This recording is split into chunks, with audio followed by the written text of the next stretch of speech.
Welcome to Awakening Soul Truth. I'm Robbie Short. I'm Allison Ledbetter. I'm a yogi. And I'm a medium. And we're both Reiki masters here to have important spiritual conversations that will help us all to awaken during this important time of ascension. So on our last video, we were in conclusion that so many of us have put overemphasis and value on money. And money being the source of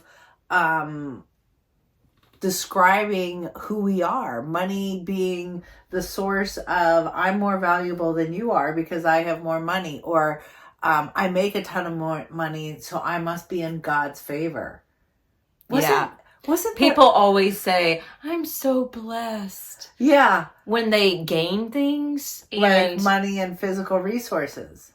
But we don't actually see a relationship between money and the divine.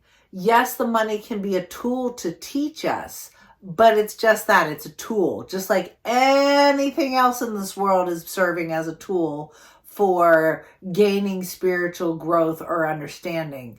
Your value is not equatable or equal to your money that you receive in this lifetime. There's not a direct one-on-one relationship. Now we have to wonder, what is behind money? Why have we gotten to a place where the construct of money is giving us our self-value and our worth? Why are we so pulled out? Why are all of our choices surrounding money? Yeah. Our choices shouldn't surround money, what we have or don't have or want or wish for. And they get down to, how do I care for my family? Because I need money to prove that my family is worth it. And so we've compromised a lot of who we are to get those needs met. Don't you feel like we've compromised ourselves so much? Because it's like, yeah, I want to put my family first. I want to take care of them. And then it becomes this kind of compromising of our values. I remember reading a book a long time ago, and I'm trying to think of the name of it, but it was by Carolyn Mace. Anyway, she talks in the book about different archetypes. And she had one in there in particular. She says, think about what you do to earn money. And then the next question was, are you prostituting yourself for money? Now, she didn't mean, are you being a prostitute? Right. What she meant is, are you sticking to your values? Are you staying in the line of integrity? Are you doing what you love and are passionate about doing to earn the money? Or are you doing it just for the money? Right.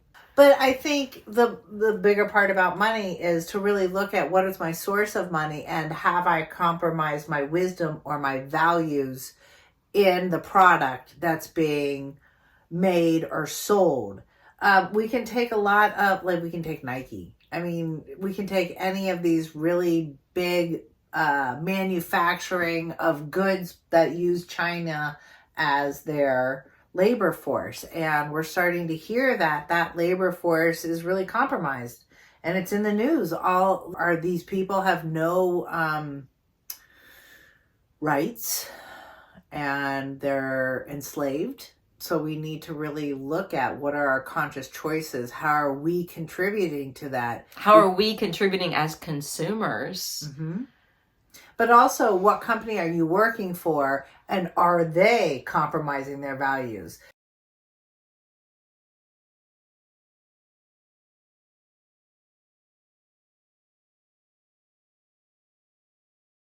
You're part of that collective. So if you work for a company that really has some questionable practices, and in your heart you're like, wow, like, this is really compromising who I am, I don't believe in the overall picture of the company, guess what? You're contributing to that. And I hate to say that, but we need to really make a conscious choice here. This is part of the ascension and awakening process. I think this is going to become more and more a part of everyday conversations. Absolutely. In the next couple of years, because we are seeing so much of this coming out in the media right now. in different ways. Yeah. You know, their moral code is exempt from their business. And it's about the bottom line and making profits. And it has been slash, cut, remove, no morals. We're going to make profit. And that cannot be our value system. That's a really bad choice in terms of our spiritual truth, because it doesn't hold spiritual truth. Your morals have to be a part of your everyday choices. And that's an easy seen one, but there's a lot of unseen forces that are affecting us, that are making us, how should I say, advertising or subliminal messages. And I'm going to go as far as saying there's a lot of energy in other dimensional spaces that have an influence on you. And we can't see them, but it doesn't mean it's not real. Just like you can't see electricity moving doesn't mean it's not real. You might not see Reiki working in a healing session, but you do see the results. That's real. That's tangible. And depending on the person, they can feel it. A lot of people can feel it. But there's a lot of doubt out there right now about the divine, about love. Everybody seems to have gone to an amoral kind of atheist. Well, nothing's seen. Agnostic. Yeah. And that's fine, except for it really isn't true. And I'm not saying you have to believe in the Buddha or the Christ or Muhammad or any of it. But you need to choose love. Because we choose love when we create our family. We choose love when we have friendship. That's a real tangible quality. And the more you can choose that. All these masters exemplified love too.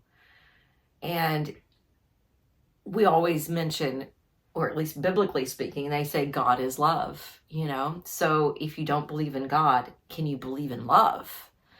You know, love is something that is, you know, a tangible tangible thing that we would like to see more of in our life. And when you don't make choices, you leave yourself vulnerable to dark energy, because that's real. There are, just as we have positive and negative beings or people that choose kindness and people that choose to kill and or to harm or to do drugs or, you know, whatever it is, those same energies do exist on the other dimensional fields. You can't see them, but we are most clearly susceptible to the influences of really dark thoughts. That sometimes when you have a dark thought, aren't you like, where did that come from? Where the hell did that come Yes. from? Like, you're like, was that the guy next to me on the airplane? Like, what was that? Right. So those are real and they happen, and you need to be conscious about it. And be conscious about when you're feeling weak or triggered, because that's when I notice it hits me. Yes. When I get triggered or feel weak in some department or for some reason, emotionally vulnerable, tired. Yes, that's when it hits, and that's when those thoughts start kind of regurgitating up to the surface. It's like, what? No. There's a man, his name is Shaman Durek, and he wrote a book called Spiritual Hacking, and he mentions that. He says when you're feeling weak, he calls it the dark matrix. It's a field of energy that surrounds us that is basically very negative, and that you can tap into that field super easily and not even be aware of it. Like, it's like, like, and you're saying, when I'm tired, boom, I'm there. Yeah. When something's out of balance. Yeah. When you're feeling overwhelmed, when you're feeling really stressed. Yeah. Having those weak moments, you know, it really can trigger that. So should we talk about my house this week? We should, because we've had an incident at your house. Thank God she's in my life, is what I got to say. Oh. Well. We had to sort some things out. Yeah. And I helped. So, I'll just go ahead and say it for what it is. My boyfriend is not spiritual like I am. He doesn't have a religious upbringing like I have. And he's more, you know. He's very open-minded. He's very open-minded and extremely wise and very intuitive. Absolutely. But he's more agnostic, like in the question, you know, of what really exists. Because he really wants proof. Yes. That anything of it exists. So, the interesting thing that's come about this week is, you know, downstairs, he was working this week. And I went downstairs to see him. And he was sitting there and his hands were holding up his head and he had his eyes closed. Basically, he was listening to some music that he had created. And he's sitting there listening to the music. And I knew he was focused, so I left. I didn't hang out. I didn't talk to him. I left the room. And I was probably upstairs for about, I don't know, half an hour or so. And he comes upstairs. I'm sitting at the kitchen table. He smiles at me and he says, I'm going to tell you something, but I don't know if I want to hear all this woo-woo stuff. I was just, okay, what is it? What are you going to share? And he started first telling me that there had been some unusual happening in the basement, such as he's a stickler about, you know, turning all the lights off. Well, a couple times he'd gone downstairs and a light was on in the bathroom or a light was on in the other room, and he knew no one had been down there and questioned it, but just kind of blew it off. And while he was sitting downstairs by himself, listening to his music, he felt a scratch, a physical scratch on his low back. And he quickly turned around thinking that I was going to be there, and I wasn't there. So he came up to tell me about it. And I'm thinking, okay, we've got an entity in the house. We're going to have to clear the house. And so we didn't talk heavily about it. I just immediately grabbed my sage, started burning the sage, went through the rooms, went through actually the entire house, doing Reiki symbols, asking this negative energy or entity to be gone in the name of the Father and the Son and the Holy Spirit. I called in the angels. I did all the things. I was talking to it, telling it to go into the light. There's peace there. I was asking for a portal to open, for it to cross over. Not knowing what this energy was, not knowing really what had occurred.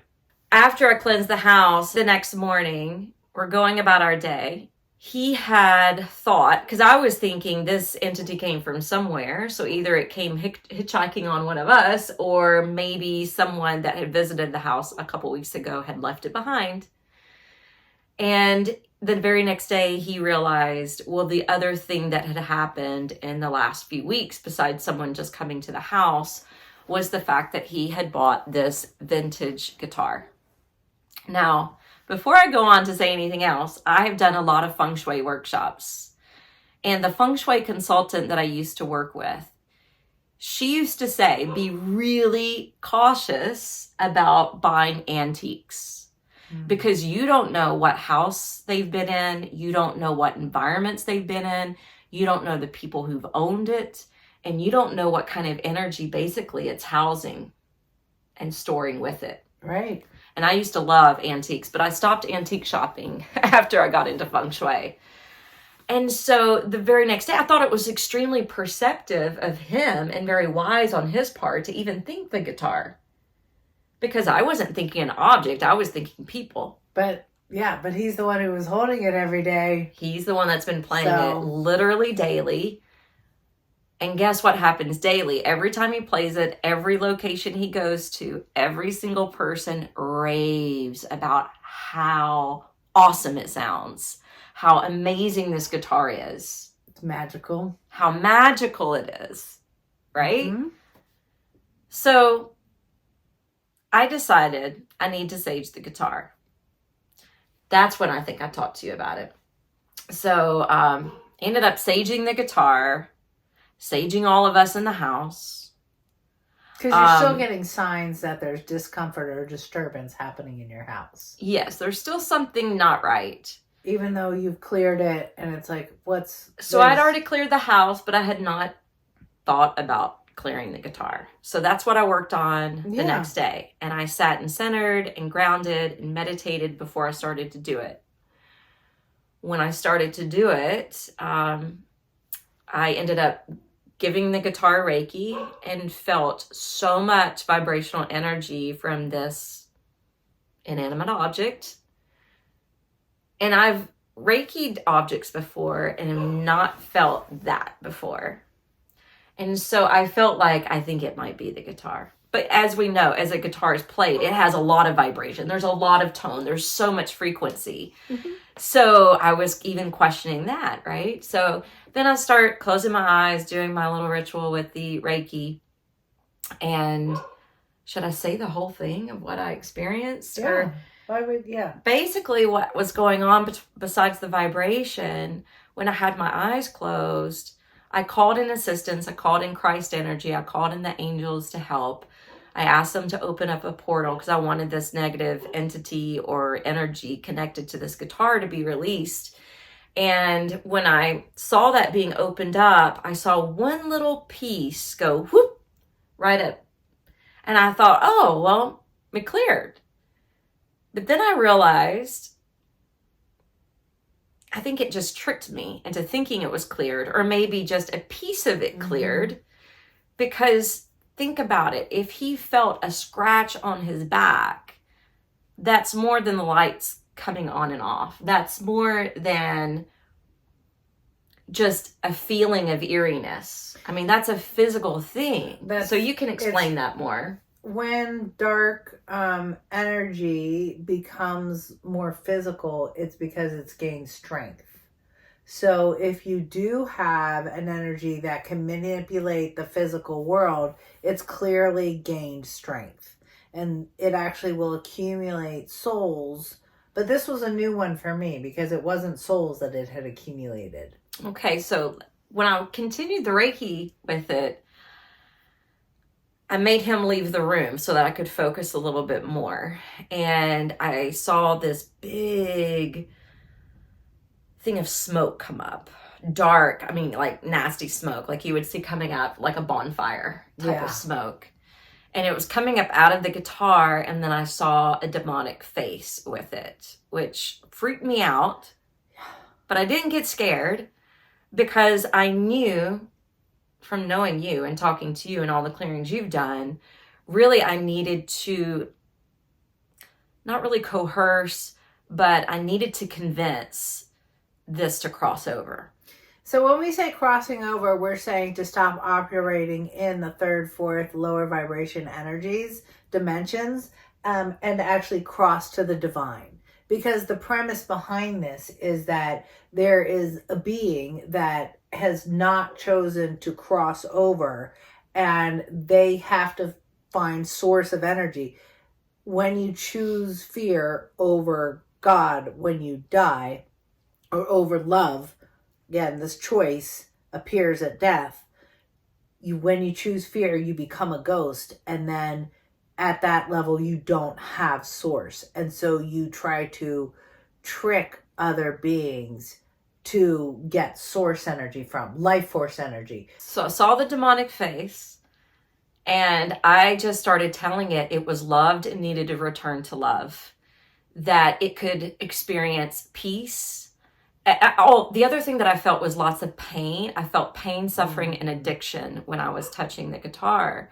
And I knew that had to be from the previous owner/owners, because we didn't know the history of this guitar. We don't know who owned it before. There could have been a plethora of people who have owned it before, because sometimes it exchanges hands many times over. Yeah. And once I saw that, I tried to convince it to return to peace, to return to love. And then I was like, okay, if it was tricking me into thinking that it crossed over, but it's really still here, maybe I could, again, not trick it, but convince it, hey, all these other great and wonderful and powerful musicians, have crossed over. You need to cross over and go back to source, and you can jam and play all this great music. I was really trying to think of anything I could to get this being to cross. Yeah. So I worked on it a while. I wasn't sure. I knew I could double check with her the next day, so I walked away from it. And when I walked away from it, I went back upstairs, and the kids wanted to play cards. I started playing cards with them, and we play games weekly.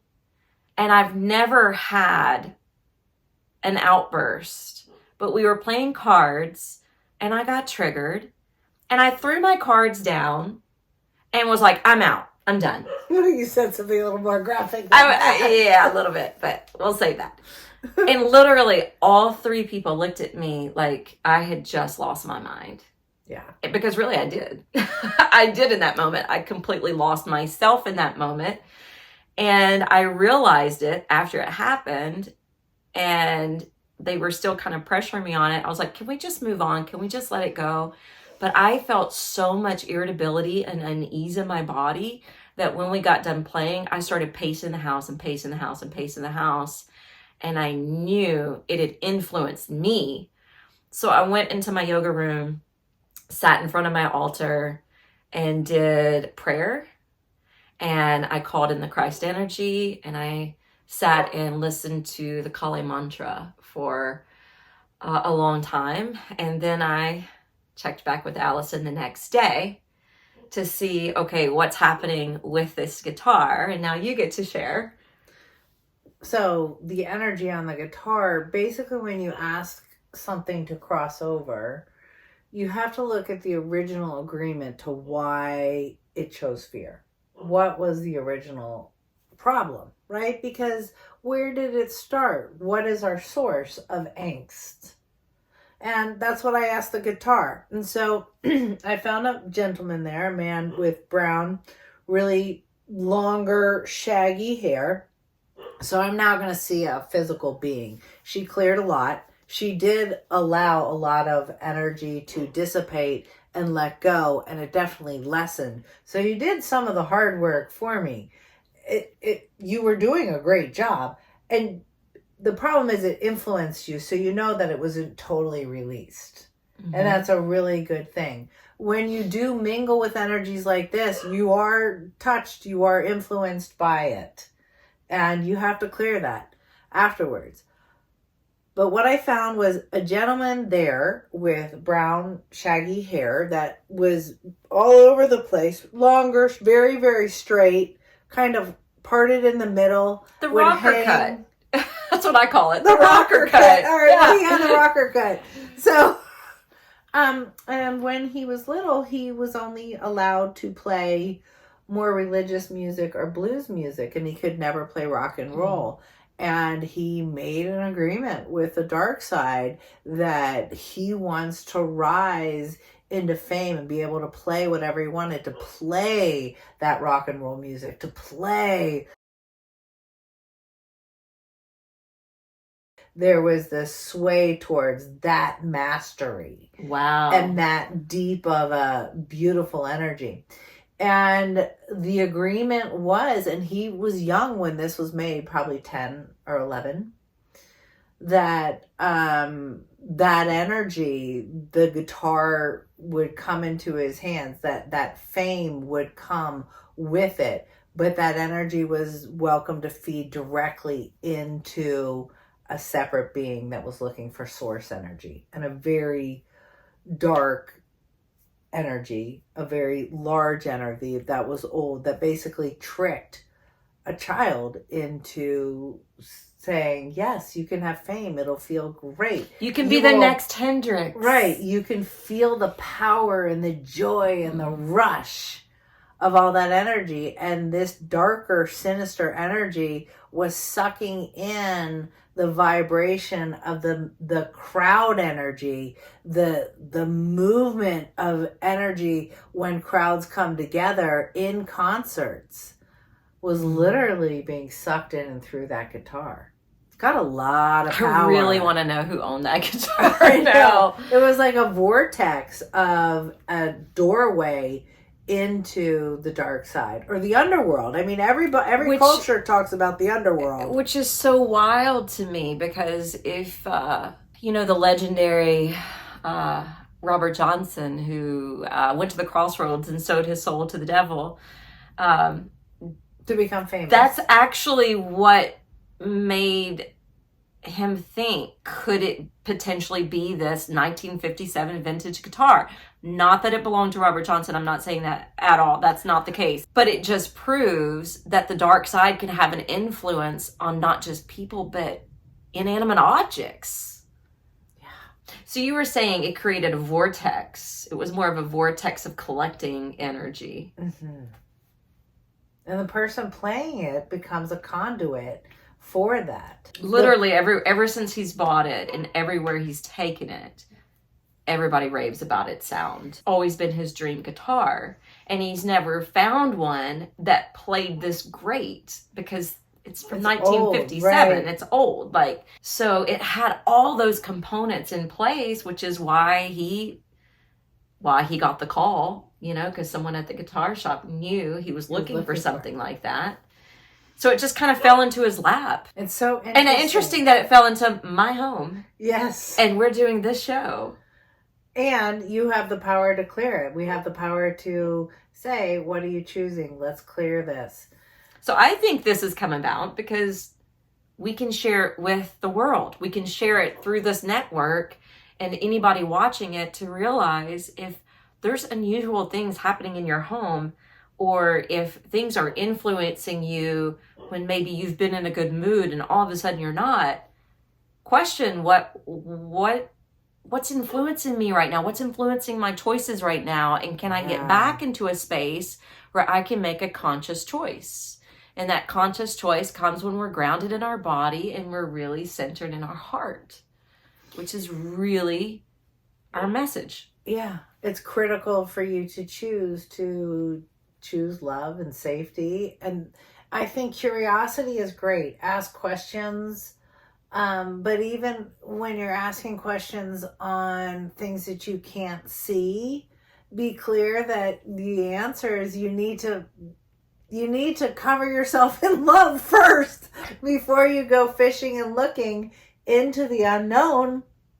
Do always protect yourself. Always be conscious of asking the right questions. Are you based in love? Are you based in fear? Am I being influenced by a source I can't see? You can ask that, and you'll probably get an answer. So we're just going to conclude today's discussion by really looking at how do we engage the unknown in a safe way? And are we being influenced by things we can't see? And it is to always say, I choose love. I'm working and coming from a place of love. I'm asking divine love to protect me. I do a lot of prayer. I say, in the name of God's love, I demand you to be released from whatever object I'm clearing. So in the name of God's love, in the name of Christ, in the name of whatever powerful source of the divine you would like to connect with, and actually saying, I demand that you are released from this object from now and forever. Be really, really clear. Be really conscious about your engagement in life. That's the awakening process. I hope you end every day with, I love who I am. I release everybody's energy from my body from the day. I'm back to my own sovereignty. I've returned to my divine essence. I clear off all that does not serve me. I am. Have a wonderful week. Namaste.